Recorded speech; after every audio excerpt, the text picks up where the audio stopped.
ya ada istilah-istilah kebumian eh, yang familiar gitu ya.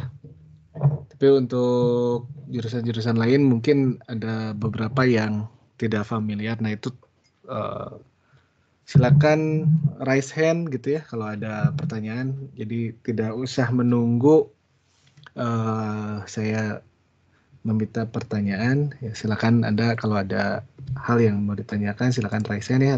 Raise hand seperti ini. Jadi di atas ada tangan ya dan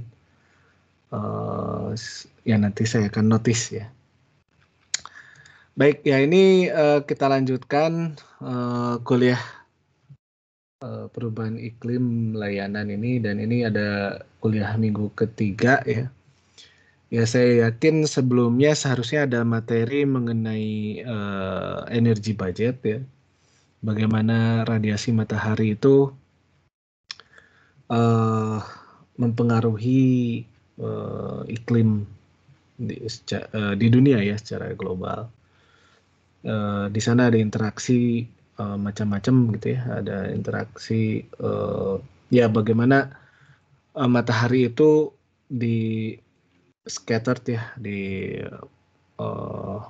ya di scattering, kemudian ada yang direfleksikan, ada yang diserap gitu ya, dan di atmosfer itu gas-gas apa saja gitu ya yang berperan di sana ya. Jadi ada istilahnya variabel gas ya yang berinteraksi dengan radiasi matahari gitu ya. Sehingga tidak semua spektrum matahari itu tembus ya ke bumi ya. Ada beberapa spektrum yang berinteraksi, ada yang diteruskan ke bumi ya. Kemudian bumi juga dengan radiasi gelombang panjang juga memancarkan juga ya, dan sebagian besar juga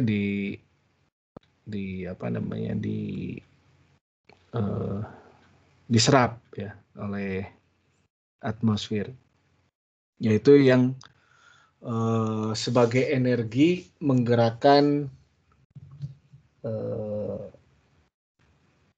atmosfer ya, sehingga ada angin yang bergerak ya, kemudian ada ada air yang menguap dan lain sebagainya. Nah itu semua adalah mesin cuaca dan iklim. Oke.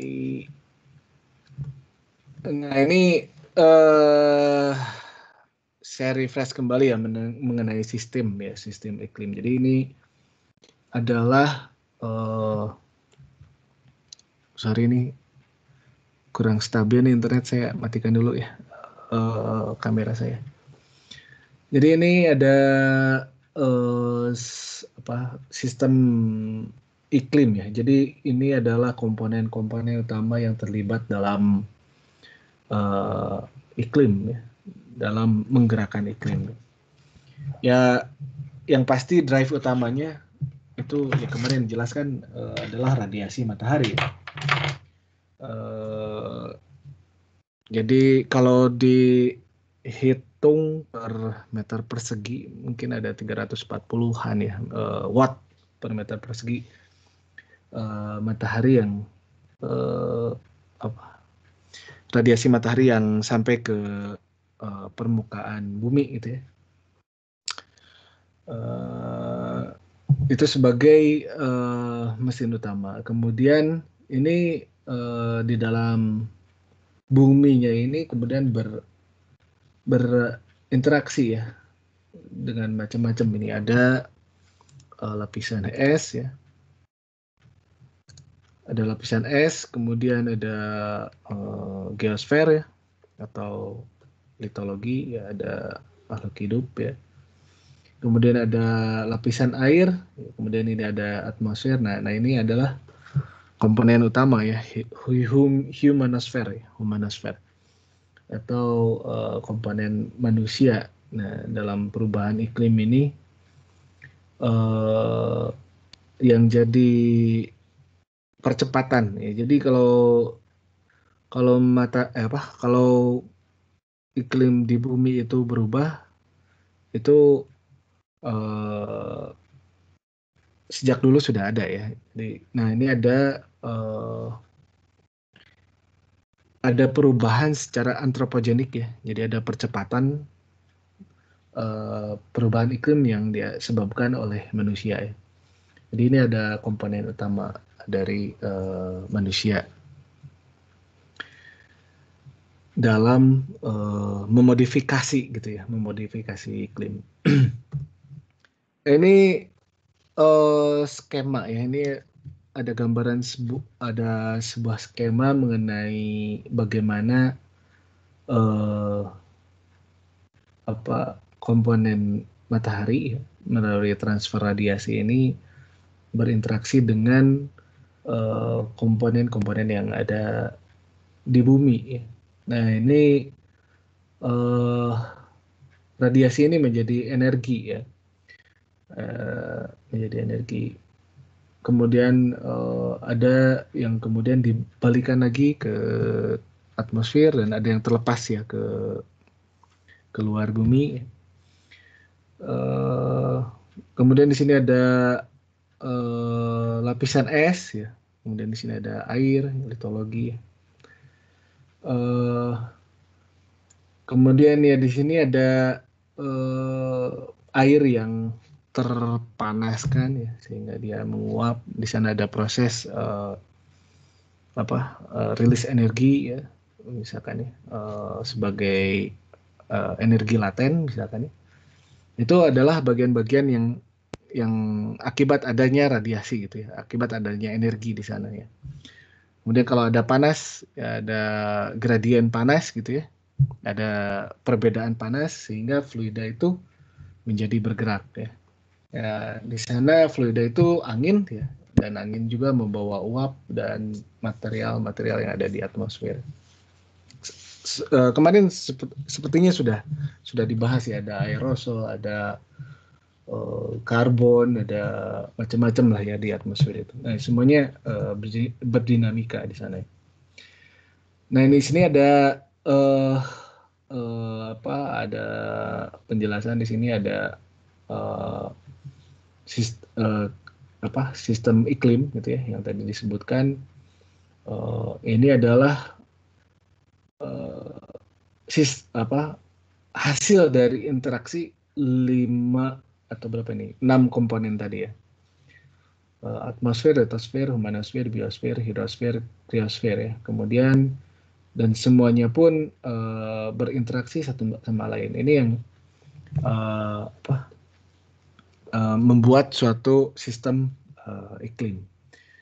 Nah, ini penyebabnya apa? Ini ada di sebelah kirinya. Jadi ada external force gitu ya. Nah, ini internal force ya.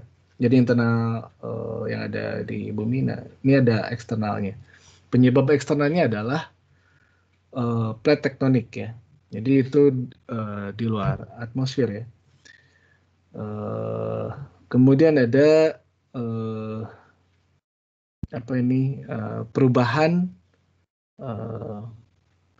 perubahan orbit bumi ya, terhadap matahari ya. Kemudian ada perubahan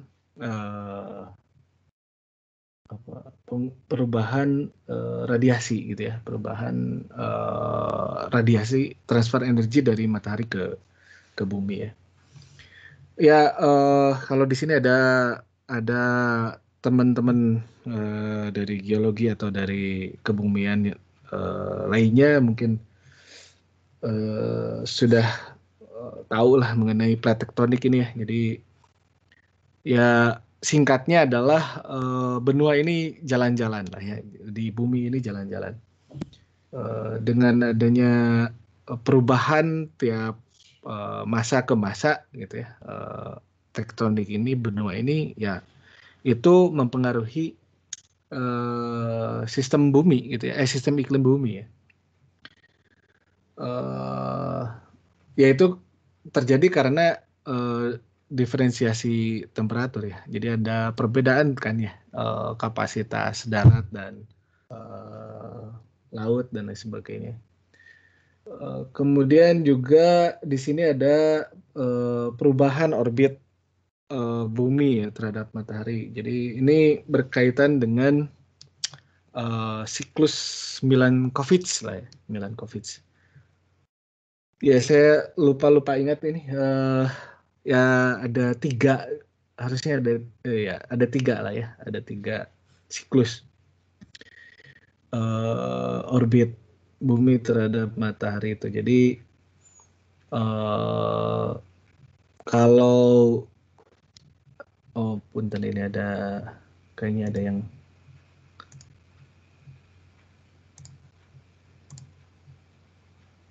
ada yang ngacung, enggak ada ya?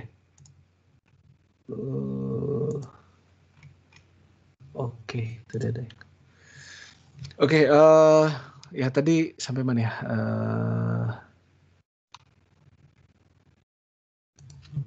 Milankovitch ya. Jadi kalau kita tahu mengenai orbit, bentuk orbit ya, bentuk orbit bumi terhadap matahari itu elips ya, elips esentrik gitu. Kemudian, nah elips ini punya apa namanya, aphelium dan perihelium ini kadang dia mendekat dan menjauh ya, dan itu punya siklusnya ya di atas ya sekitar 100.000 tahunan lah gitu ya kira-kira. Kemudian ada lagi siklus inklinasi ya. Jadi ya bumi ini tidak kutubnya itu tidak 90 derajat ya terhadap matahari ya. Jadi dia agak bengkok. Nah, bengkoknya ini kadang-kadang berubah ya derajatnya ya. Ya itu pun merubah sistem iklim. Kemudian satu lagi ya berkaitan dengan rotasi ya, rotasi. Jadi bumi ini ya berotasi seperti gasing ya, gasing dengan ada tadi inklinasinya ya, bergoyang. Nah, goyangnya ini itu juga ada siklusnya ya. Saya lupa siklusnya berapa tahunan ya, sepertinya di bawah 50.000 tahun atau di atas 30.000 ya itu, tapi itu bisa Anda cari ya dengan kata kuncinya Milankovitch cycle. Kemudian lagi ada perubahan sun strength kalau di sini. Jadi ada perubahan radiasi matahari ya. Nah ini dia dipercaya secara astronomik itu bersiklus juga ya, matahari juga. Nah itu pasti ada perubahan energi ya, energi yang sampai ke permukaan bumi ya. Nah kemudian dari sini ini penyebab luarnya dan ini ada interaksi di dalamnya ya. Kalau komposisi ini berubah ya pasti merubah sistem iklim ya. Ya pada akhirnya ini ada perubahan di atmosfer ya. Entah itu komposisi misalkan karbon dan sebagainya gitu ya. Kemudian ada perubahan es ya. Ya sekarang mungkin yang yang ada kabarnya sekarang, yang isunya sekarang adalah semakin menyusutnya ya luas permukaan es di kutub. Kemudian ada ya perubahan vegetasi, perubahan di lautan dan di permukaan ya, di darat gitu ya, permukaan darat.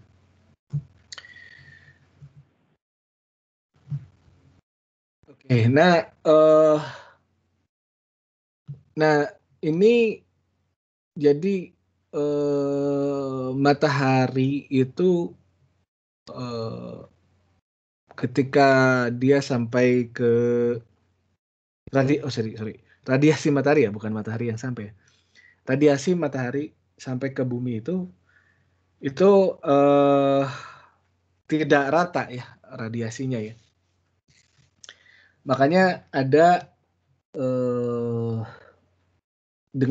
ada istilah gerak semu matahari. Jadi gerak semu matahari itu adalah bergeraknya puncak radiasi matahari yang sampai di bumi gitu ya. Jadi puncak radiasinya ada di sebelah mana ya.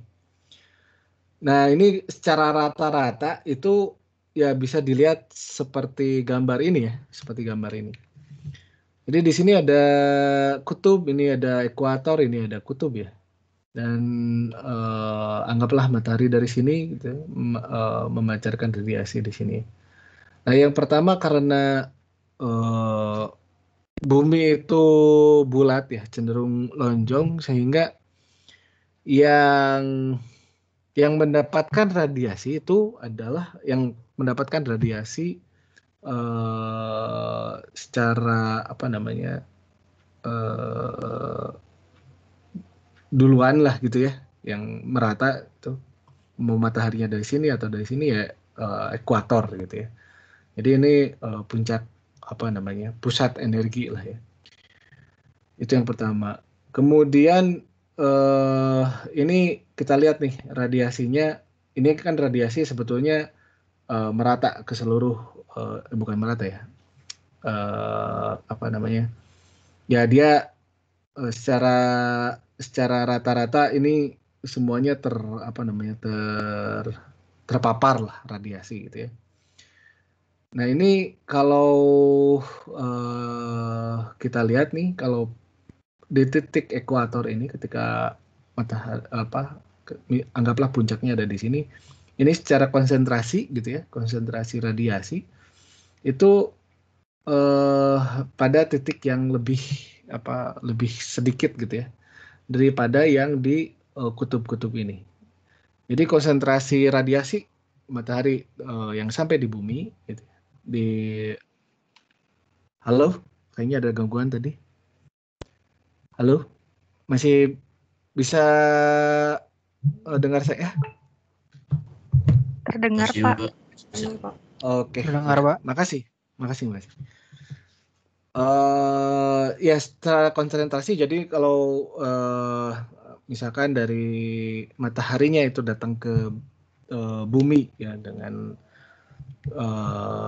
radiasi sekian, ketika sampai di bumi di ekuator itu konsentrasinya dengan luasan yang sama gitu ya, dengan misalkan berapa watt per meter persegi datang ke sini gitu ya, itu akan terkonsentrasi di sini akan terkonsentrasi di titik yang lebih sempit daripada yang di North Pole atau South Pole gitu ya. Nah, biasanya ini disebut dengan depth ya, kedalaman gitu ya, kedalaman. Jadi makin sini ya makin dalam ya. Dan tersebar di permukaan. Ya. Jadi yang pertama itu karena bentuk buminya, yang kedua karena depth-nya ya. Yang ketiga itu karena sifat albedonya ya. Jadi mungkin kemarin dijelaskan mengenai albedo ya, mungkin ya sudah pada tahu juga ya. Jadi albedo itu tingkat refleksi ya, tingkat pemantulan gelombang gitu ya. Jadi di sini albedonya tinggi nih di kutub-kutub ini karena ada permukaan es ya, permukaan es putih, yang putih, sehingga tentunya radiasi di sini ya, radiasi yang sampai di permukaan ini akan dipantulkan sehingga di sini kekurangan energi daripada yang di ekuator.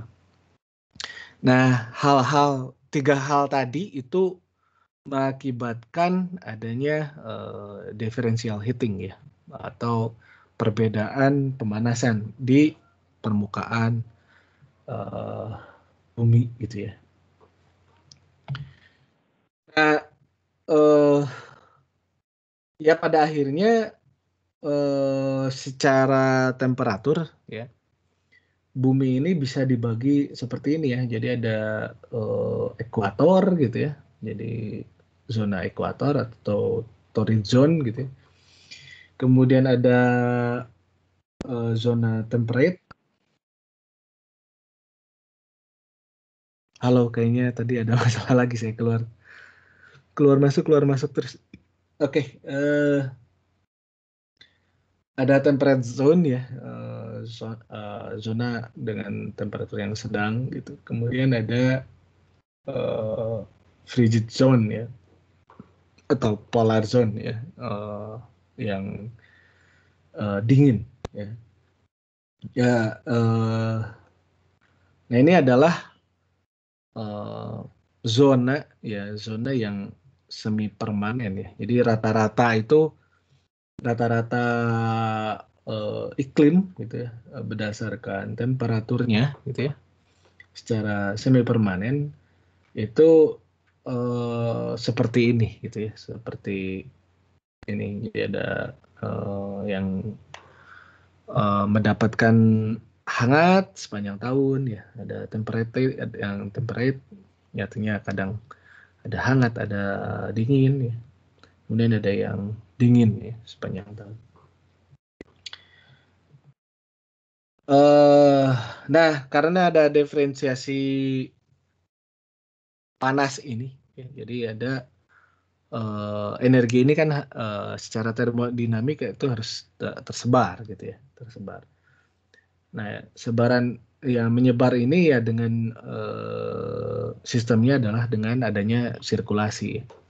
Jadi ada sirkulasi, ya di sini ada sumber panas ya, kemudian bersirkulasi ke kutub gitu ya, kutub. Nah, ada beberapa yang kejadian-kejadian di sini ya, yang ada konveksi di sini. Di sini biasanya bukan apa? Di sini tuh daerah tropis sampai subtropis ini ya, subpolar ini biasanya disebut dengan Halley sirkulasi ya. Kemudian di sini sampai Ferrel ya. Kemudian di sini ada siklus kutub ya. Siklus polar gitu. Ya ini adalah suatu sistem untuk menyebarkan ya, menyebarkan energi ya. Jadi agar setimbang gitu.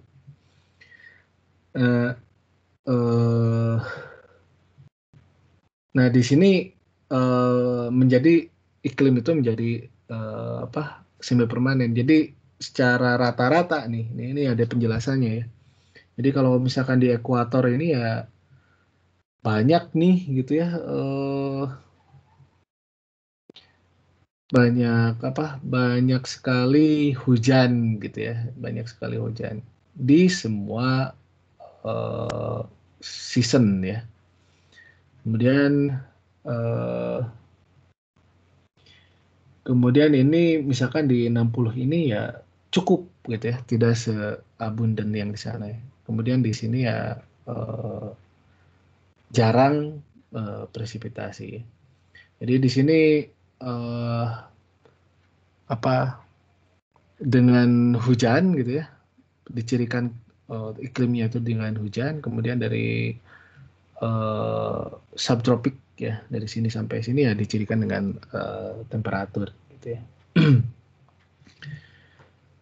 Seperti itu. Oke. Nah kemudian apa yang membuat dalam iklim itu ada musim ya? Karena bentuk bentuk posisi inklinasi bumi terhadap matahari itu ya seperti ini ya. Jadi dia tidak tegak lurus terhadap matahari ya. Jadi ada ada inklinasi ya. Ini disebutnya inklinasi. Jadi kalau ini ada tegak lurus kutub gitu ya. Kemudian ini ada delta ya, ada perbedaan antara tegaknya dengan sudut bumi ini, ya, itu disebut inklinasi. Nah, inklinasi ini yang mengakibatkan adanya musim ya, adanya musim. Jadi ketika di September dan Maret ya, ini puncak radiasi yang ada di bumi ini ya ada di ekuator gitu ya. Nah, puncaknya itu di equinox ini ya 21-22 ya. 22 ada 3 Maret 21-22 dan September 22-23. Nah, ketika di bulan Desember dan Juni ya. Ini Desember itu ada di puncak radiasinya ada di selatan ya. Di 23,5 ini ya. 23,5 derajat selatan ya puncak radiasinya, dan di sini bulan Juni itu 23,5 derajat utara itu ya. Nah, ini yang mengakibatkan adanya musim ya. Ya kalau yang kentara sama kita itu ya. Kalau misalkan Juni ini ya, Juni itu eh, ketika puncak matahari itu ada di utara, puncak radiasi matahari itu di utara, atau eh, gerak semu matahari itu ada di utara gitu ya. Itu fluida itu bergerak secara apa? Fluida itu bergerak dari selatan ke utara gitu ya. Secara umum, secara generalnya dari itu yang membuat posisi kita nih di Jawa itu kekurangan suplai air gitu ya, sehingga di situ ada apa namanya, ada disebutnya musim kemarau ya kalau di Jawa gitu ya. Mungkin di tempat-tempat lain aja ada juga ya. Nah, tapi pas Desember misalnya, Desember ini ketika puncak matahari itu ada di selatan, ya, fluida bergerak ke selatan, dan ketika bergerak selatan itu membawa uap air, dan kita di Pulau Jawa atau di beberapa bagian di Indonesia itu mendapatkan eh, apa suplai air, sehingga ada kebagian apa hujan lah ya gitu ya, yang lebih besar.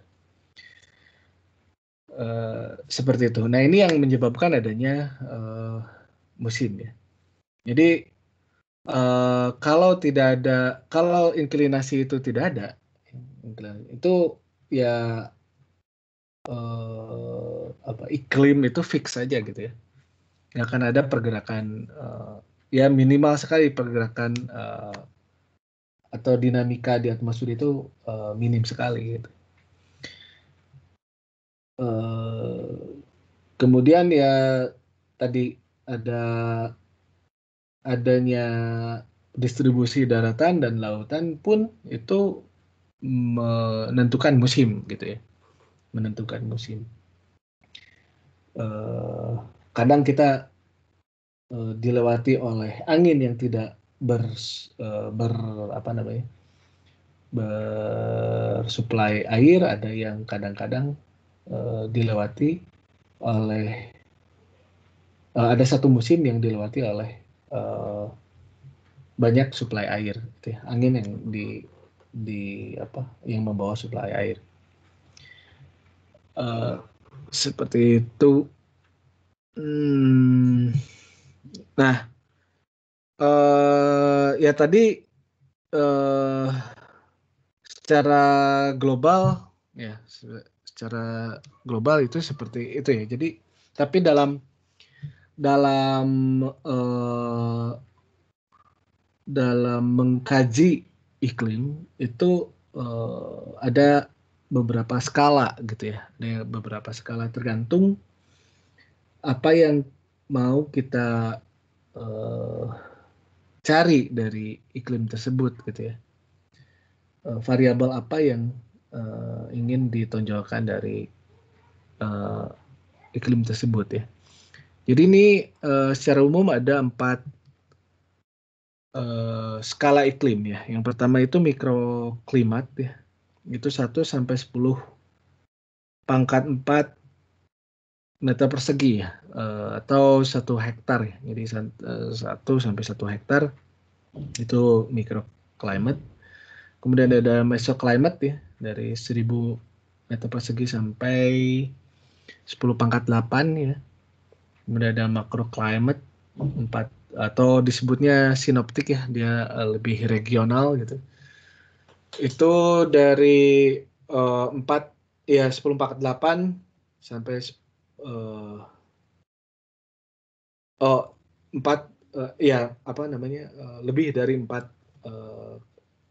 kali 10 pangkat 8 ya, yaitu sinoptik. Dan dia ke vertikal, ke atmosfer itu 6.000 meter ya, 6.000 meter ya, atau 6 kilo ya. Ya masih di tropopause gitu ya, masih di tropopause. Kemudian ada iklim global ya. Ya ini iklim secara rata-rata di atas permukaan bumi ini seperti apa. Nah ini skematik diagramnya untuk skala iklim ya, skala iklim. Jadi ini ada di sini ada M1 ya, M di bawah-bawah ini nih, yang ini mencirikan microclimate ya. Kemudian ini ada L gitu ya, ada L ini untuk local climate. Ini untuk meso gitu ya. Meso, kemudian ini untuk makro. Makro. Nah, kalau ya tergantung keperluan tadi ya. Jadi mikroklimat itu misalkan untuk melihat rata-rata, jadi kemarin sepertinya sudah dijelaskan apa itu iklim ya. Iklim itu secara singkatnya adalah rata-rata waktu yang panjang gitu dari cuaca gitu ya. Nah ini untuk melihat ya, ini keperluannya microclimate gitu ya, dengan skala seperti ini ya, untuk melihat misalkan keperluan untuk perkebunan atau pertanian ya, atau perhutanan gitu ya. Seperti itu ya, ini di hutan ya, ini gambarnya, atau di satu bagian sisi perkotaan. Nah kalau lokal ya, lokal itu lebih luas lagi ya. Ini keperluannya ya tadi ya, untuk yang lebih jauh ya, untuk lingkungan yang lebih lebar lagi gitu ya, lebih luas lagi.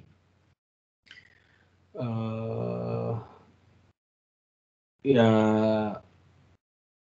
seperti ya ini ya, kalau lihat itu satu wilayah kota ya, misalkan ya, bagaimana misalkan di sini ada sekitarnya ada hutan ya, kemudian di sini ada dibangun perkotaan, bagaimana urban climate ini ya, urban ini mempengaruhi climate misalkan ya, seperti itu. Kemudian untuk meso ya ini lebih luas lagi ya, untuk fenomena-fenomena seperti vortex ya, atau siklon tropis gitu ya, itu ada di mesoclimate. Ya apa? Ya tergantung dari keperluannya. Jadi kalau misalkan turbulen yang kecil, yaitu adanya di lokal atau mikro ya. Gitu. Kalau bicara tentang apa namanya? Kalau di sini misalkan ada laut gitu ya, interaksi laut ke pegunungan gitu, itu menjadi meso gitu. Seperti itu. Nah ini ya ini untuk apa namanya informasi saja ya. Ini di daerah-daerah yang temperate tadi ya, beriklim temperatur sedang. Jadi di sini ada perbedaan nih. Rata-rata musim rata-rata suhu pada musim winter dan summer gitu ya, pada musim apa panas dan dingin gitu ya. Nah ini ada satu penciri ya, penciri di daerah-daerah zona temperate ya, bertemperatur sedang, itu punya variasi temperatur yang tinggi gitu ya. Nah kemudian apa pengendali ini ya, pengendali iklim itu. Jadi yang pertama itu solar radiation ya tadi. Jadi solar radiation ya dia apa mengontrol secara global ya. Kemudian distribusi dari daratan dan lautan nih. Jadi bentuk benua, kemudian posisi benua gitu ya, berapa luas benua dan ya apa ya perannya apa bukan peran ya posisinya di permukaan itu mengendalikan iklim. Kemudian sirkulasi laut ya. Jadi ya air juga adalah fluida ya, dia juga bersirkulasi. Ya. Kemudian background wind jadi apa namanya arah angin ya. Ini hubungannya dengan sirkulasi tadi ya, yang sudah dijelaskan sebelumnya. Kemudian posisi semi permanen high dan low pressure system. Ya ini hubungannya tadi dengan radiasi ya, radiasi gerak semu matahari gitu ya. Ya jadi ekuator ini adalah posisi low pressure ya, dan polar itu posisi high pressure gitu. Kira-kira seperti itu. Kemudian ada mountain barriers ya, apa barrier. Jadi dinding pegunungan dan juga ketinggian. Ya kalau dilihat di sini tadi ya, jadi iklim juga pengontrol iklim juga itu punya skalanya ya. Jadi kalau satu itu global, dua, tiga, empat itu ya skalanya tadi kalau diingat skalanya ya antara makro gitu ya sampai 2, 3, 4, 5 ya, makro sampai meso gitu ya. Nah, 6, 7 ini adalah skalanya, skala lokal sampai mikro gitu ya. Nah, sehingga ya, ini tuh yang membuat iklim tuh berbeda-beda ya, berbeda-beda di semua tempat. Gitu.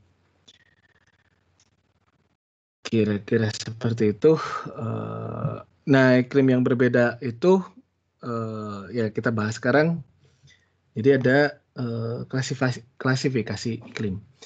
Oke, sebelum dilanjut ini ada pertanyaan dulu.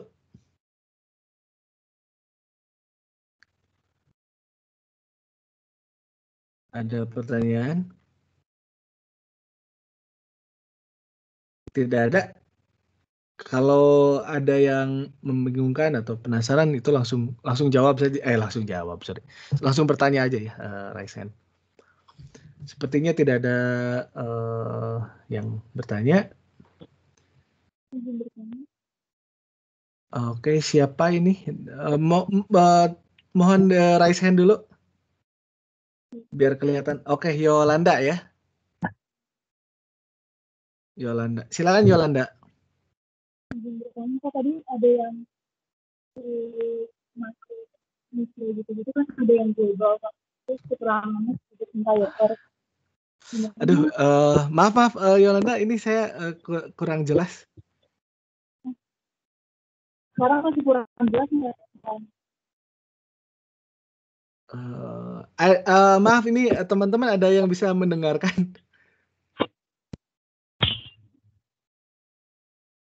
Ada yang bisa? Kurang jelas, Pak. Oh, kurang jelas ya? Halo.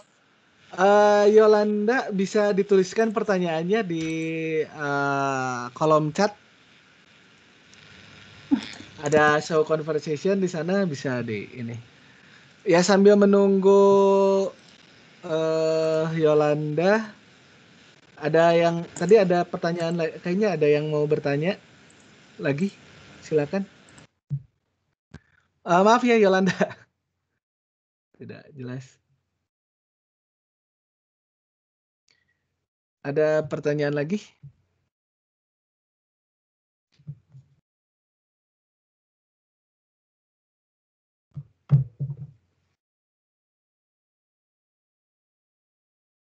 Oke, ini saya sambil menunggu pertanyaan dari Yolanda, saya lanjutkan dulu ya.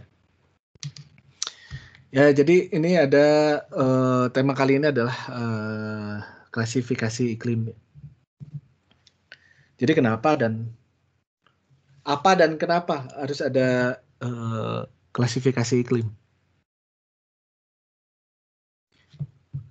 Jadi klasifikasi iklim itu apa? Jadi klasifikasi itu adalah grouping ya. Jadi mengkelompokkan karakter-karakter iklim yang dianggap sama lah gitu kira-kira ya. Jadi kalau misalkan daerah A, B, C gitu ya, itu karakter iklimnya itu sama, itu dianggap ABC ini ada pada iklim yang sama, gitu ya, karakter iklim yang sama. Kenapa kita melakukan iklim, melakukan klasifikasi iklim? Yolanda sudah keluar ini ya?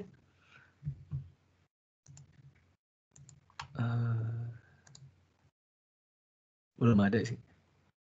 Oke. Ya, kita lanjut lagi ya. Yang pertama itu adalah kalau kita tahu nih iklimnya seperti apa, kita bisa trace back ini penyebab iklim di suatu tempat itu menjadi seperti itu tuh karena apa gitu ya. Karena apa? Kemudian yang kedua adalah ini yang pentingnya, jadi ekspektasi ya, ekspektasi kalau kita berada di satu daerah bisa mengekspektasi ketika datang di satu wilayah itu akan mendapatkan akan merespon iklim yang seperti apa gitu ya dalam waktu tertentu. Misalkan saya ini sekarang ada di bulan Januari gitu ya, dan saya posisi saya ada di Bandung ya. Bandung itu ada di Pulau Jawa, di mana Pulau Jawa itu saya bulan-bulan ini sedang hujan gitu ya. Jadi saya berekspektasi kalau saya di sini pada bulan Januari ya itu akan ada hujan gitu ya. Nah kemudian kalau saya pergi ke tempat lain ya, misalkan ke daerah-daerah Maluku ya, di mana hujannya ada di puncak-puncaknya itu ada di bulan-bulan Januari,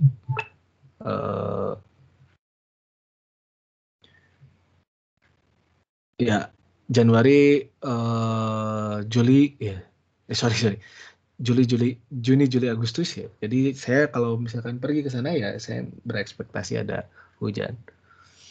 Ya kemudian untuk keperluan lain pun ya pertanian dan lain sebagainya ya berekspektasi kapan nih akan mulai menanam dan lain sebagainya.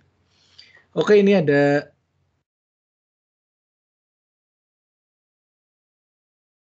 eh, ada pertanyaan nih. Ini pertanyaan Yolanda yang disampaikan oleh Marsal ya. Terima kasih nih. Untuk global climate kan ada keterangan over entire Earth ya. Maksudnya seperti apa? Karena yang lain pernah itu jarak dari permukaan bumi. Oke, jadi untuk global saya balik lagi ya. Jadi yang disebut global itu adalah bumi ya. Jadi bumi ya. Jadi over entire Earth berarti ya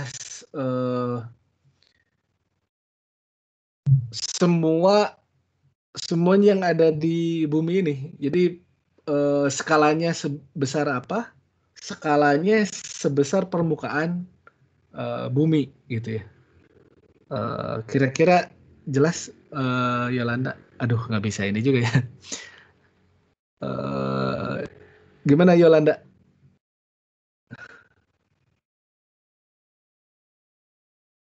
Ya baik. Jadi ya saya mudah-mudahan bisa menangkap ya jawaban saya.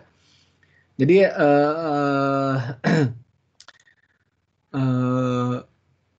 climate scale ya misalkan bumi ini punya punya suhu sekian, dinamikanya sekian gitu ya. Itu ya secara global itu bagaimana gitu ya. Itu yang global itu bumi gitu ya. Jadi semua iklim ya semua iklim yang ada dalam dalam bumi ini gitu ya itu seperti apa gitu ya. Jadi eh, ukurannya ukurannya apa ya ukurannya ya permukaan bumi semua gitu ya permukaan. Seperti itu luas permukaan bumi ya maksudnya. Seperti itu atau bentar ya saya mudah-mudahan ada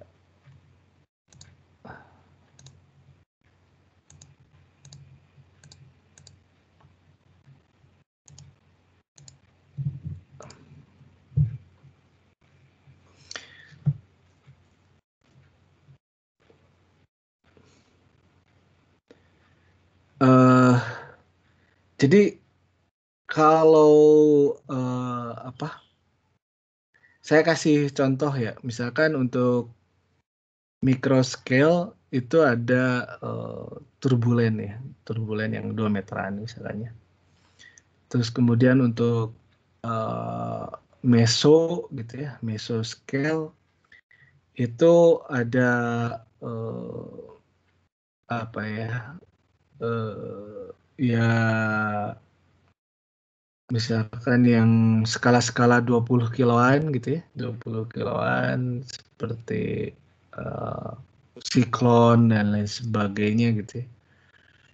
Kemudian ada uh, sinoptik gitu ya. Oh sorry. Kalau meso itu ya seperti apa ya? Thunderstorm gitu ya. Band band awan gitu ya. Sekumpulan awan gitu yang besar gitu ya.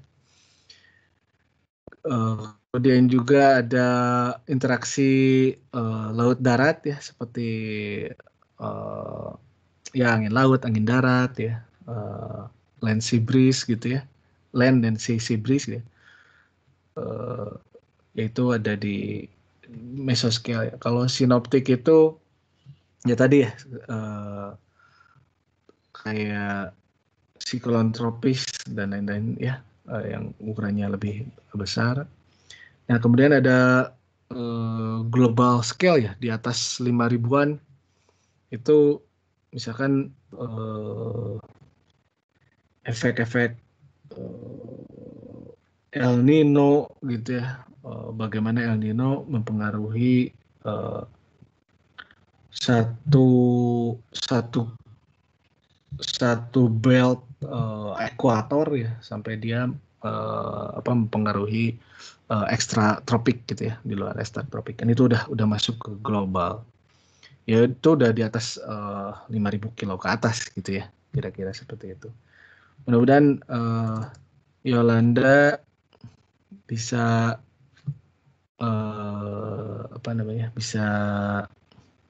bisa menangkap pertanyaan saya. Kalau enggak, tolong di chat kembali lah ya, kira-kira seperti itu. Ya sudah Pak, makasih Pak. Oke, terima kasih.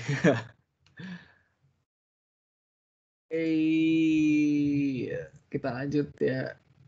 Sudah ya. Ya kemudian bagaimana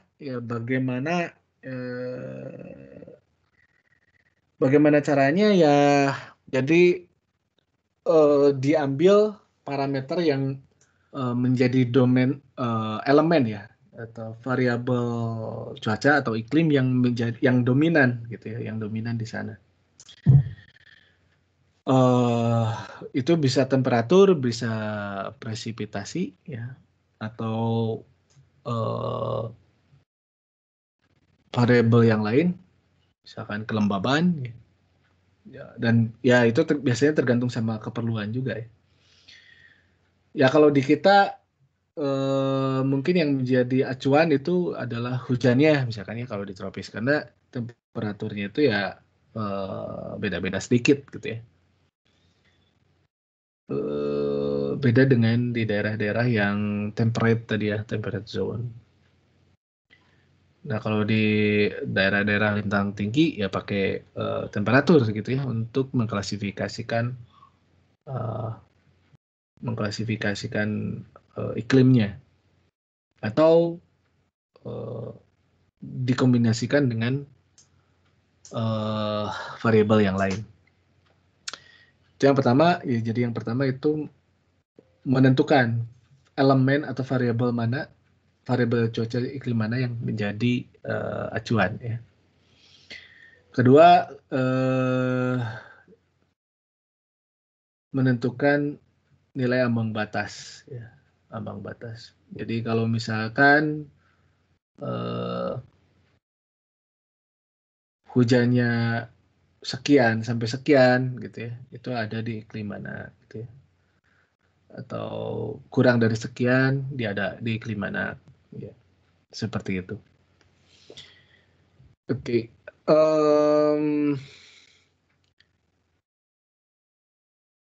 Nah ini sistem klasifikasi iklim tuh ada beberapa cara ya. Jadi yang pertama itu zona classification ya. Zonal itu istilah untuk utara selatan gitu ya, arah utara selatan. Kalau barat timur itu biasanya disebutnya meridional. Nah ini considering solar radiation, jadi ya mempertimbangkan dengan tadi ya, berapa banyak permukaan bumi tadi terpapar oleh radiasi, atau berapa banyak radiasi yang ada di semua lintang gitu ya, di berbagai lintang, di berbagai lintang di permukaan. Nah itu tadi yang mengakibatkan tadi ya iklim semi permanen tadi. Kemudian yang kedua faktor dominan ya, dominan faktor atau faktor yang ya, ini ada dominan faktor, limiting faktor ya, artinya faktor ya, elemen-elemen yang tadi ya, kadang dia tinggi, kadang dia rendah ya. Ya kalau di kita hujan ya, kadang dia tinggi, terus kemudian dia kemarau dan lain sebagainya. kemudian ada lagi secara genetik ya, klasifikasi genetik itu berkaitan dengan sirkulasi ya, massa udara ya. Ya tadi hubungannya dengan background wind ya. Nah ini ada yang lebih ke terapan ya. Ini berhubungan dengan lingkungan biologis gitu ya, biological environment. Ini ada dua contoh yang mungkin yang terlama gitu ya, tertua ya. Sekarang sudah ada lagi. Ini oh bukan, sorry, tidak terlama juga ya. Artinya ini udah era modern gitu ya. Kalau zaman-zaman dulu sudah ada gitu ya, sudah ada seperti itu. Ini ya lebih sistematik ya, tertulis gitu ya. Ini ada Koppen dan Tone White ya. Ini ke depan saya lupa ini slide berikutnya itu apa ya, siapa yang dibahas nih. Oke, ini ya ada dua tipe lah ya, dua tipe untuk mengklasifikasi, ada empirik dan genetik ya. Kalau empirik itu efeknya gitu ya. Kalau genetik itu dari penyebabnya gitu ya kira-kira. Nah ini berhubungan dengan semi permanen tadi ya. Ya ini di ITCZ ya, Intertropical Convergence Zone. Di sini ada doldrum dan rainy region on Earth. Jadi banyak hujan di sini gitu ya, di daerah ITCZ ini. Itu iklimnya. Kemudian subtropical high ya, jadi pusat tekanan tinggi di sini ya. Ya biasanya di sana banyak sekali gurun ya, jadi iklimnya iklim gurun ya. Kemudian di sana ada horse latitude ya. Ini ada ceritanya lah kenapa ini disebut dengan horse latitude ya, lintang kuda. Kemudian ya ini ada ya 20 tuh sekitar sini gitu ya. 30 sekitar ya 20 sekitar sini ya. 0 sampai 20. Itu ada trade wind ya. Jadi ada yang disebut northeast trade wind gitu ya. Northeast itu tenggara gitu ya, Timur laut, Pak. Timur laut ya, sorry. Timur laut, sorry. Northeast, timur laut. Ya.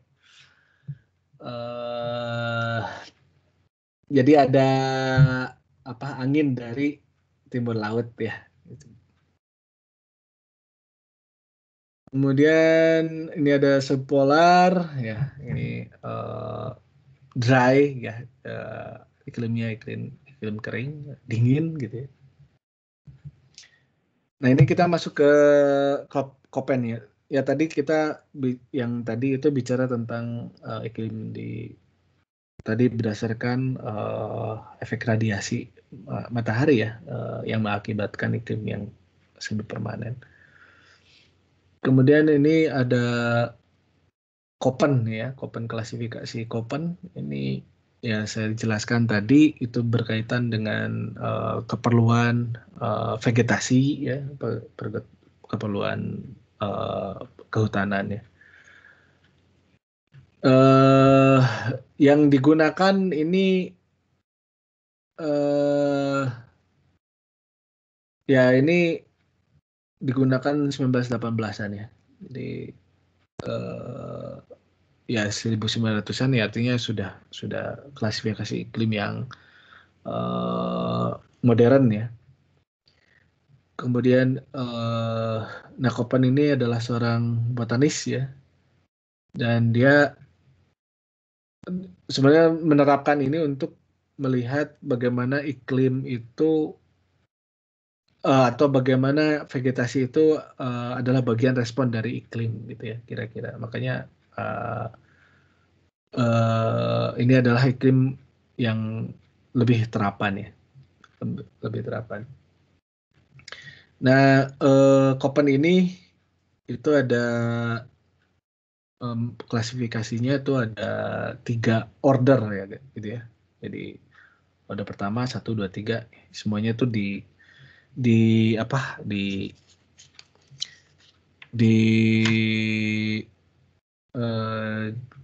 apa diklasifikasikan dengan ABC gitu ya, ABCDE gitu ya. Kemudian ada tiba-tiba H gitu ya.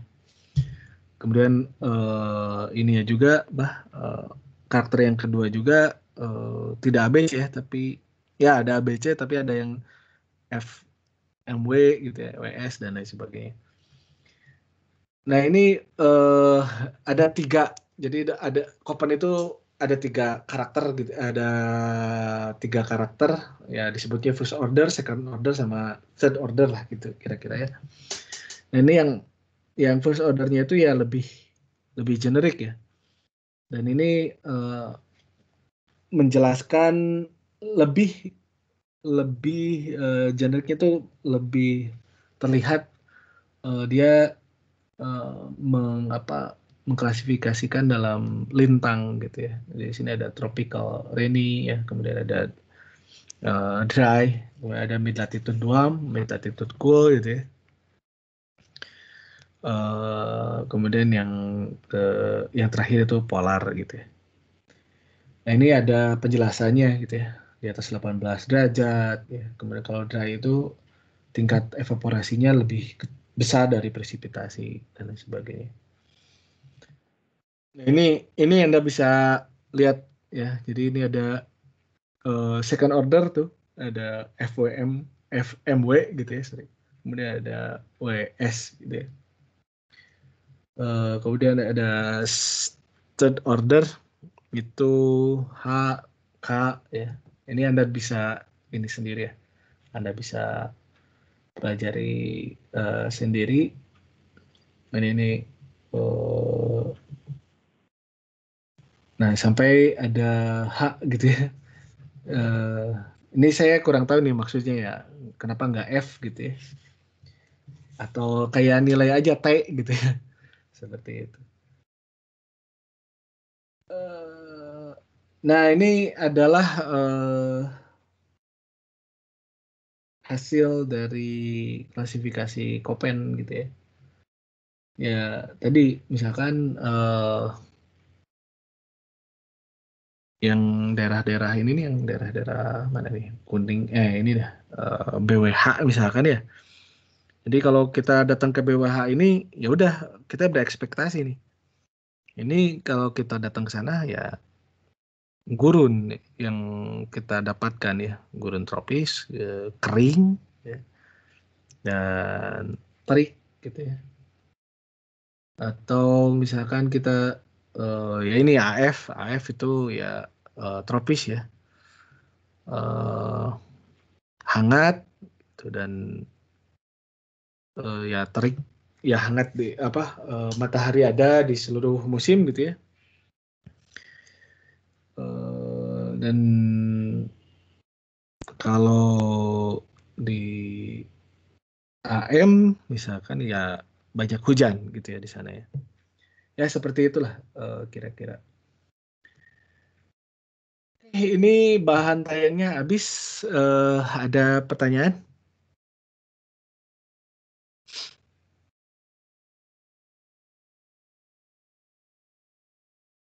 Oke. Kalau dirasa cukup jelas, ya ini ada apa ya namanya? Ada tayangan di YouTube yang informatif ya. Dan saya rasa harus ditonton nih oleh teman-teman semua.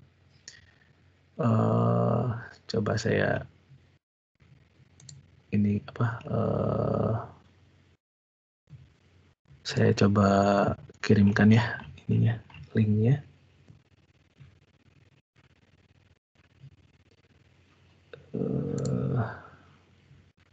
Di ini ya. Sebentar.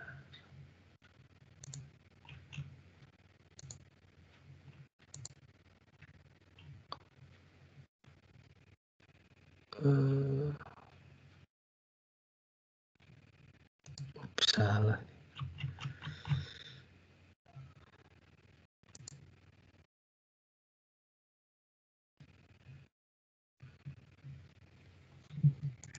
Oh, ini kelas 1 ya justru ya?